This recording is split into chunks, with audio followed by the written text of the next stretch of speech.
السلام علیکم ورحمۃ اللہ وبرکاتہ۔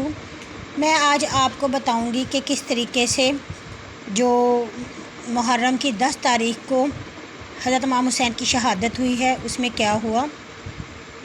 حضرت امام حسین جب فوج کے سامنے آئے تو انہوں نے یہ کہا کہ اے فلاں کیا تم نے مجھ کو نہیں لکھا تھا کہ ہماری زراعتیں سرسبز اور ہمارے پھل درختوں میں پک چکے ہیں اور تاراب لبریز ہیں، بس آپ جب چاہیں آ جائیں ایک ایسے لشکر کی جانب جو آپ کے انتظار میں ہے اور ہم آپ کی مدد کے لیے تیار ہیں۔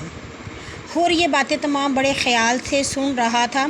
اس میں عمر نے جواب دیا، ہاں اللہ کی قسم ایسی جنگ میں کم سے کم سر اور ہاتھ جسموں سے الگ ہوں گے۔ حور نے کہا یہ ممکن نہیں کہ تم یہ تینوں خواہشیں پوری کر لو۔ عمر نے کہا کہ میں تو مان جاؤں گا لیکن تمہارا جو امیر ابن زیاد ہے وہ اس باتوں کو نہیں مانے گا۔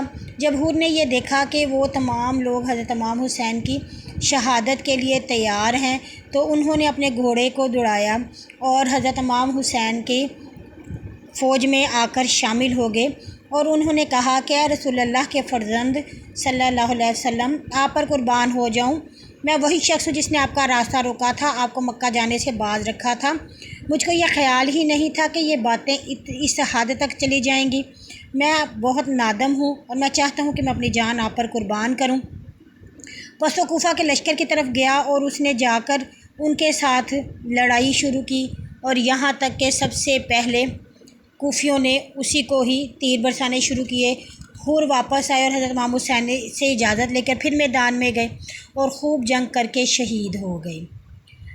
جب دوپہر تک لڑائی ہوتی رہی تو بہت زیادہ صحابہ بار بار جاتے اور لڑائی کرتے۔ حضرت امام حسین کے بیٹے حضرت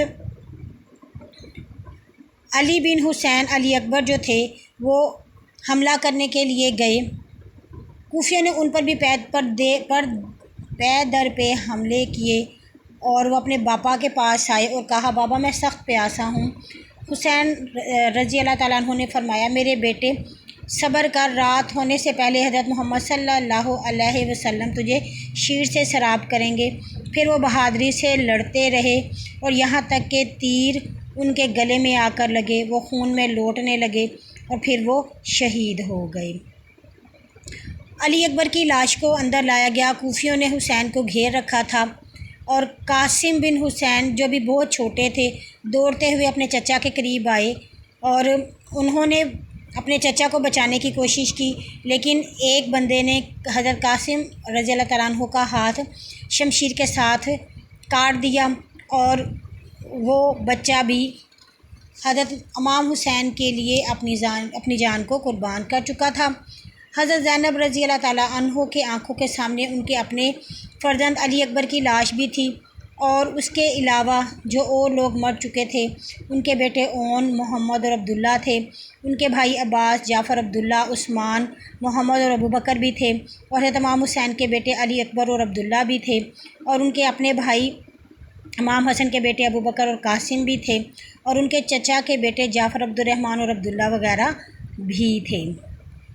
ابھی یہ تمام لوگ لڑائیوں میں لڑ رہے تھے اور صرف 10 آدمی حسین کے خیموں کی طرف بڑھنا شروع ہوئے اور عورتوں کو لوٹنے لگے اور قافلے کو خراب کرنے لگے، مگر اس وقت صرف امام حسین اس جنگ عظیم لشکر کے سامنے کھڑا تھے اور انہوں نے جہاں تک ہو سکا بہادری کے ساتھ، شجاعت کے ساتھ لڑائی کی۔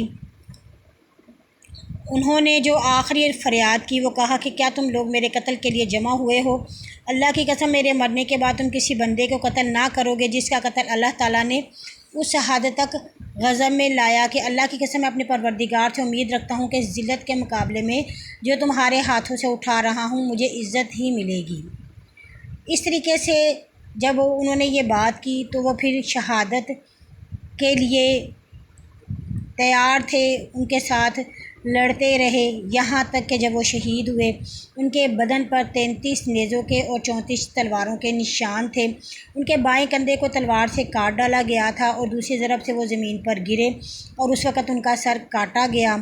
موت آ چکی تھی اور اہل بیت کے تمام لوگ فوت ہو چکے تھے اور شہیدوں کی لاشیں زمین پر پڑی تھیں اور عورتوں کے سروں سے چادریں کھینچنے لگے تھے۔ 10 محرم کو کربلا کے میدان میں آقا دو عالم صلی اللہ علیہ وسلم کی اولاد کے ساتھ اس قدر شفقانہ سلوک کیا گیا کہ ہر بندہ ہی پریشان تھا۔ لڑائی ختم ہو گئی۔ ان 73 آدمیوں کی لڑائی، جنہوں نے گھنٹوں 4000 آدمیوں کا مسلسل مقابلہ کیا،